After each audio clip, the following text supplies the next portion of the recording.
Wake up, today's gonna be a good day.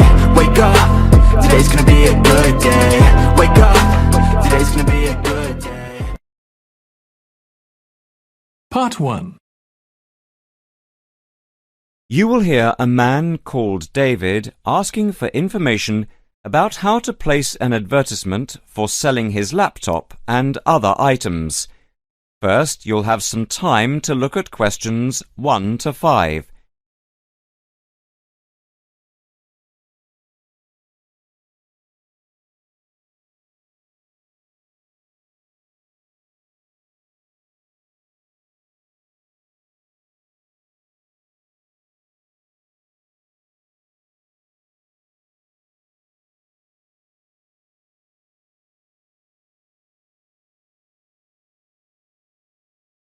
Listen carefully and answer questions 1 to 5.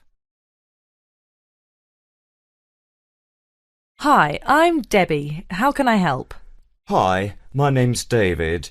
I'm just looking to place an advertisement on the main union notice board to sell a laptop and a few accessories, if that's possible. Sure, that's not a problem. I take it you are a member of the Students' Union? Yes, I am. Right then, I'll just get a form up, and as there is no one around, and it looks as if it's going to be quiet for a while, I'll just type the details straight into the computer for you. Thanks very much. No problem. Shall we just title it Laptop for Sale? Yeah, OK. Can you describe it generally? Well, it's in very good condition. In fact, it's hardly been used. Why are you selling it, if I may ask? Well, I've got another one which is much lighter, and I don't really need two. I see. What weight is the one you are selling? It's 3.5 kilograms. That is heavy these days. Can you give more details about the one you want to sell? Right. Well, it's an Allegro, and it's got all the latest programs. OK.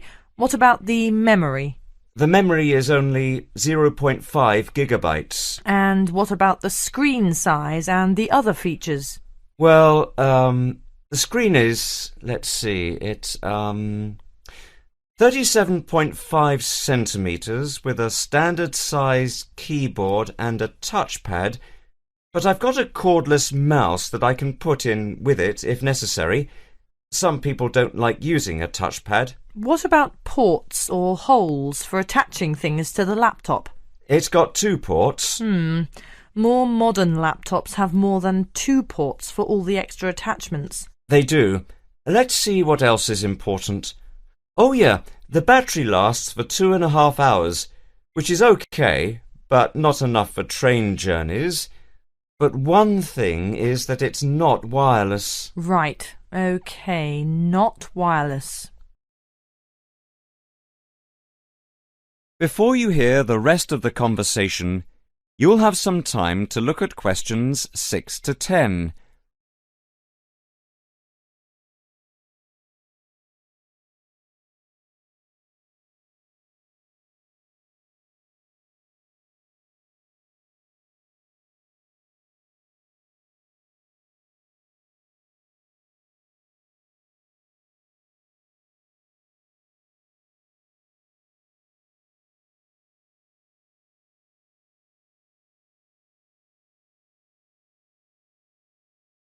Now listen and answer questions 6 to 10. Anything else I can put on the advertisement? There's a webcam built at the top of the screen, and I can throw in a printer, a scanner and headphones, which I got with it in a special deal. It also comes with its own case for carrying it around. Actually, the case is quite smart. I'm hoping these things will help it sell. They should do. Right, I think I've got all that. How much do you want for it? That I'm not sure about. It's worth about £900 to £1,000 new. Yeah, but you won't get that much if it's used, and even if it's in good condition. What about £500? I doubt if you'd get as much as that. More like £200 or £300. If you look at the notice board, there is one on there which is comparable to yours, and it's not more than about £250, I think. As little as that? I'm afraid so. Shall we say £300? OK, put that. Can I take some contact details for the advert? The name's David Bristow. Bristow? Yes, that's it. And a mobile or email? Both if you want. That's 09875 423387. That's it. If you send the picture, I'll add it and print it out and stick it up for you. OK, I can get that to you today. Right, I'll type in here, advert placed the 22nd of October. Fine, and good luck with the sale. Thanks. That is the end of part 1. You now have 1 minute to check your answers to part 1.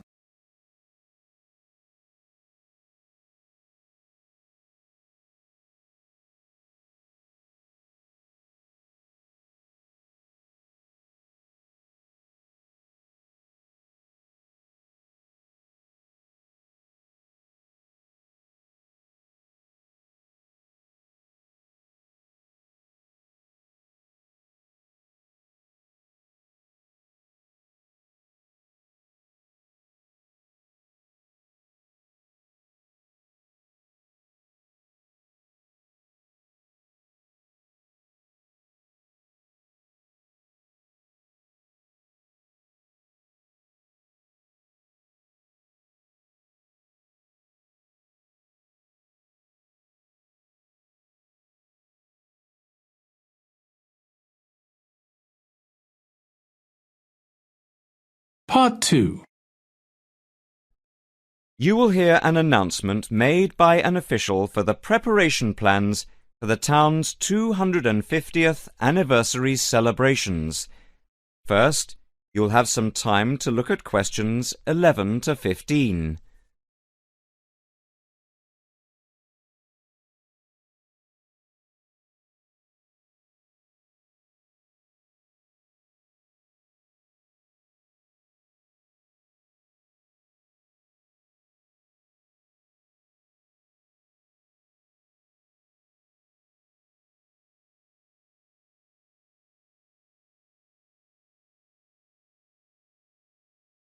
Now listen carefully and answer questions 11 to 15. And now for the preparation plans for the town's 250th anniversary celebrations. We are going to follow the same system we had last year, but with a few changes to increase the party spirit. First of all, this time we are going to make the concert on the beach open to everyone without charge. This is because being given money by the council for the celebration, and also because last year we had so many problems with keeping people out who had not paid. And on top of this, people will not have to pay for refreshments either, as these are being donated. Right now, we are going to divide into 4 teams. The first one, the beach team, will be responsible for cleaning up the beach on the Saturday morning, picking up litter, bottles, plastic bags, wood, and anything else that's lying around. Everyone is meeting at the beach shop at 8 a.m. It's an early start, but we want to give everywhere a good, thorough clean. We have had permission from the council to close the beach to get it ready for the anniversary celebration on Sunday. The second team will be responsible for setting out seating in the square for the speeches and prize giving.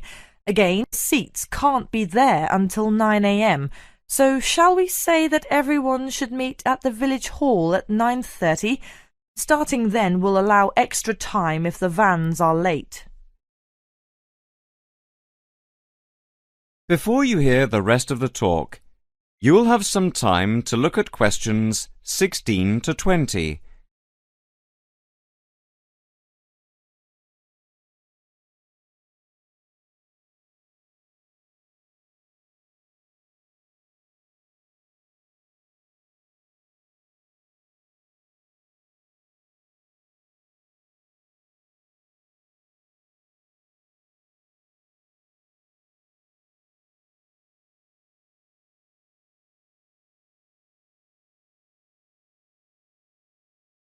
Now listen and answer questions 16 to 20. For various competitions, we will have 3 judges. On the whole, they will have had experience of judging before. There will be a boat race, a swimming competition, and the best fancy dress.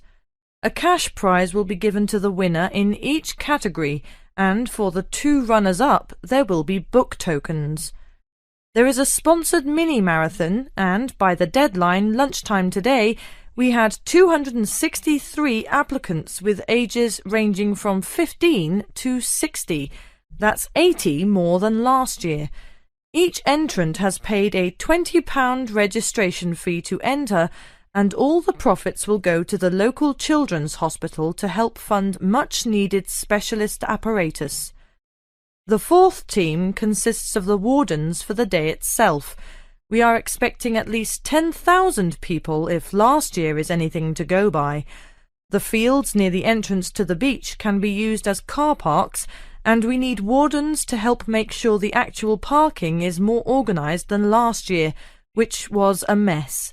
We also need someone to be in charge of the first aid, which will be at the entrance to the beach. Finally, we need some volunteers for the clean-up. Last year we didn't do this very well, and so the council has agreed to provide large bags to collect all the recyclable material like glass and plastic, etc. But we have to deal with the rest, like leftover food, ourselves.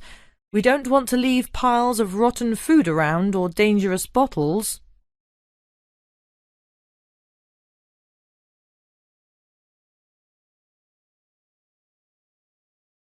That is the end of part 2. You now have 30 seconds to check your answers to part 2.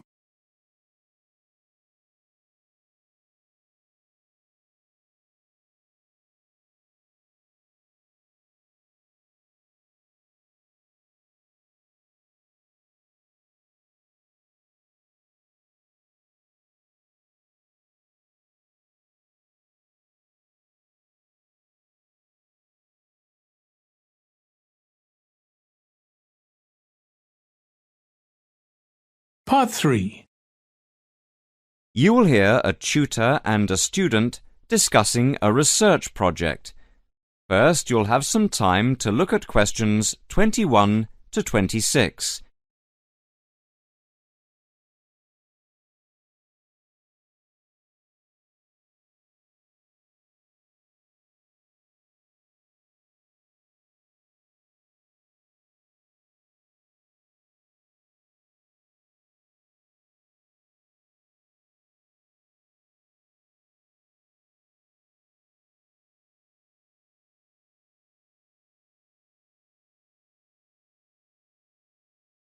Now listen carefully and answer questions 21 to 26.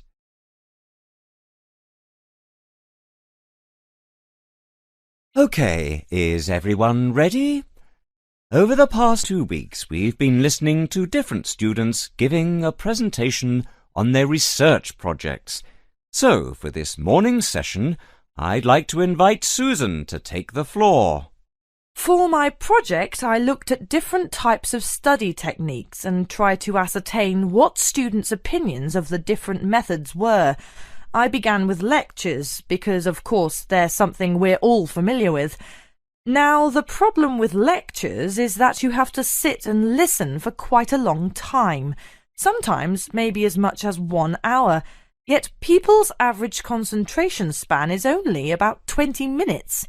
This means, of course, within the first half an hour, most people actually stop listening. Not consciously, of course, but you know what it's like. Your mind tends to, well, kind of wander. You start thinking about what you're going to have for dinner, or about the party you attended last night. So I wanted to know what the most effective method of taking down all the important points was. Susan, if I may interrupt you, what's your strategy for listening to lectures? Personally, I always record the lectures. That way you can listen to the lecture again afterwards and make really good notes. In fact, I know a lot of people who use this method. Yet surprisingly, when I talked to students, they felt that it wasn't such a good method because the quality of the recording is often very poor. So quite a few preferred to listen for the main points and take notes. Some even used a form of shorthand, abbreviations and symbols, that sort of thing. Although everyone agreed that the best way to approach lectures was to do the required reading beforehand. That way it makes the lecture a lot easier to understand, know something about the topic. Could you tell us something about how students approach their assignments? Essays, reports, that sort of thing? Actually, when it came to assignments, people were divided on the issue of essay plans. Some thought it was a good method of planning. Others, didn't think so. Generally, though, most students didn't really express much of an opinion. Brainstorming, however, was different. Just sitting down and thinking of as many ideas as you can. Just about everyone said it was a really good method of preparing to write an assignment, especially if they got together in groups. This, they said, was by far the best method because it helped them to really analyse the issues. Discussing ideas was the same. In fact, many respondents claimed they often got together with friends for the purpose of discussing ideas, even if they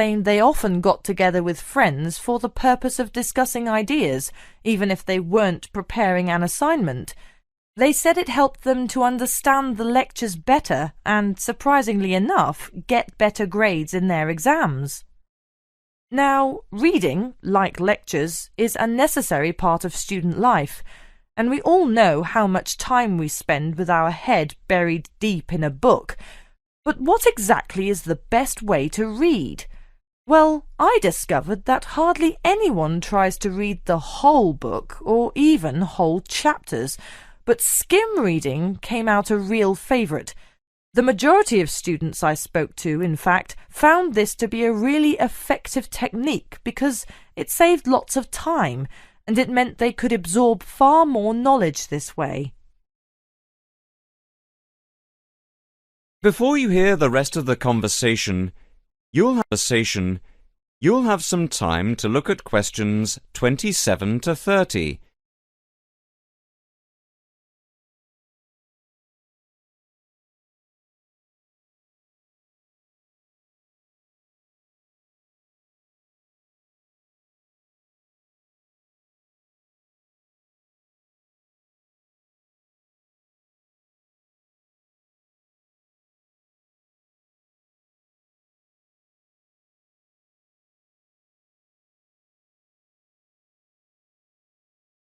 Now listen and answer questions 27 to 30. Susan, in your opinion, what do you think is the biggest problem students face at university? Time management. What I mean to say is that it's a much underestimated skill, and because it's by students, especially young students who are used to other people planning their time for them, so I set about asking students exactly how they planned their time. Interestingly, however, nearly everyone said that time management was significant, yet few people actually used the technique. Most commented that they were too busy with their studies. When it came to studies, I found that the vast majority of students worked part-time, generally in the evening, which most respondents claimed was the best time to study because they'd been thinking about the subject all day and many ideas were fresh in their minds. In fact, they said having to work was the biggest burden they had because it meant they couldn't study in an evening and had to study on weekends instead, when they needed to relax and forget about their studies. A few of the respondents is most people's biggest problem, and I feel that more should be done by the university to help students to plan their time more effectively. Sorry, Susan, but I'm going to have to ask you to start wrapping up now. We're quickly running out of time. OK, well, the final component of my research was the dreaded exams. Now, I don't know about you, but I really hate exams. But when I talked to the students, I found that some students actually liked them. They were very much in the minority, though, and most students preferred not to have them. I was, of course, interested to learn just how students prepare for their midterm and end-of-term exams, and here people were evenly divided on the issue. I found that most of the younger students preferred to cram. That is to say, they'd spend many hours just before the exam trying to learn as much as possible.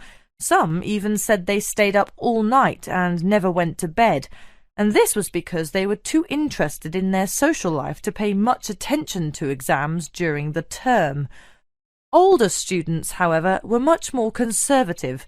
They tended to read much more widely and spend time thinking about the topic, making notes and so forth. They did revise, of course, but they rarely spent time cramming. Cramming, they said, is of no use because you only remember the information for the duration of the exam and forget it afterwards.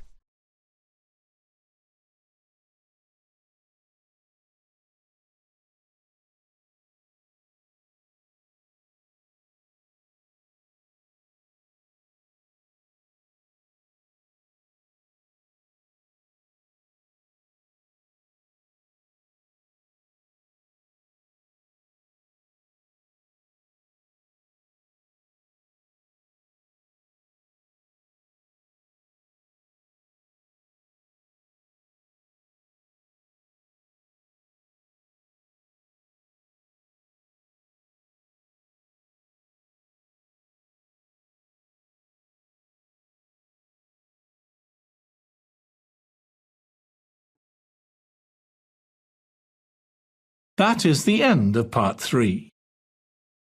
You now have 30 seconds to check your answers to part 3.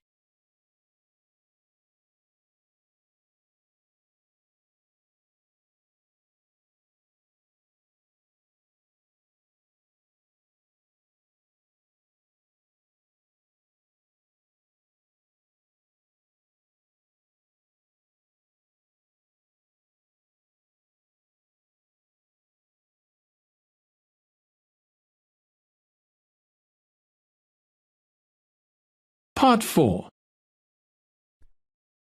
You will hear a student talking about a survey conducted among people of different age groups to find out how architecture may affect people's lives.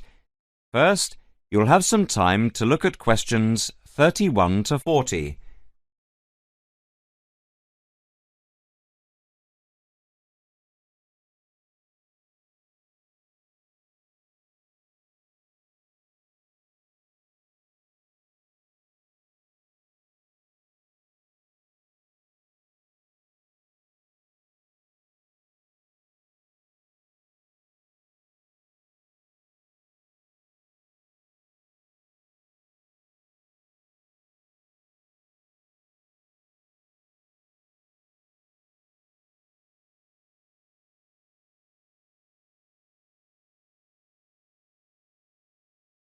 Now listen carefully and answer questions 31 to 40. My group has been doing a project on the importance of architecture in people's lives and whether it has any impact on the lives of people in general. The main part I have played is in the collection of data to find out what effect, if any, various buildings have on people's mood, i.e., whether ugly buildings make people unhappy and whether beautiful buildings do the opposite. We had originally thought of starting measuring people's reactions by using a questionnaire with about 40 questions, which we were going to hand out to people, including students at the university. But we were worried that doing the questionnaire would be too time-consuming for people to fill in, so we gave up the idea. I then asked several of the postgraduate students for advice. One of them came up with the simple idea of showing people images of various buildings from different eras and styles instead of giving out the questionnaire, and asking them to indicate how they felt on a scale of 1 to 5 about the images, where 1 was unhappy and 5 was very happy. People would also be given the option of not saying what they felt. Using the scale meant that it would be much simpler to record people's reactions. I decided to follow this advice, and so the first stage was to collect a large number of images. I used Google to print off colour images of views of houses and apartment blocks where people live, and different types of buildings where they work. I started with about 30 or 40 and reduced them to 10 images. Media resources in the Amory building at the Judd Street branch of the university helped me produce the final images. I had them blown up to A4 size, and we used colour rather than black and white to make the detail on the images clearer. We made 5 sets of images, and for protection when handling, we pasted the images onto hard card. Then, using a machine to wrap them with plastic, we laminated the cards. 5 of us targeted different age groups. We went to a local school where we obtained permission to ask a group of teenagers between 11 and 18. We also asked a sample of the general public, including tourists all over the world, as they exited the Tate Modern in London, what they thought. We aimed to ask people from different age groups, namely 20 to 40 and 50 and over. What our group learnt most from the project was first of all the value of teamwork, and secondly, we found that we had to appoint a leader to stop us pulling in different directions and falling apart, so this turned out to be an invaluable lesson for all of us. As to the findings, for us they proved intriguing. In the end, the sample consisted of 311 respondents. I thought initially that people wouldn't be interested in taking part. With the youngest age group, their reaction was very mixed. It was clear that the youngest group had no pattern of preference at all, as they frequently gave no reaction to the pictures. For the 20 to 40 age group, we found that they tended to score more in the middle range, around 3. We found that out of the 3 groups, the most likely to be favourably affected by the images, that is, they were more likely to score the images as 5, were those aged 50 and above. And nobody in this age group failed to say what their reaction was, which was unique for the 3 groups. In total, I have to say that about 71 people indicated that they had no reaction at all to an image. Our general conclusion is that we need to find out more about why people react as they do, by perhaps giving them a chance to give reasons for their decisions. I would like to finish there and give my teammates a chance to add anything I have missed, or take any questions or suggestions.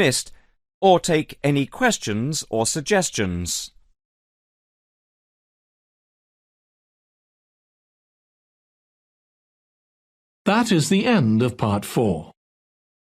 You now have 1 minute to check your answers to part 4. That is the end of the listening test. In the IELTS test, you would now have 10 minutes to transfer your answers to the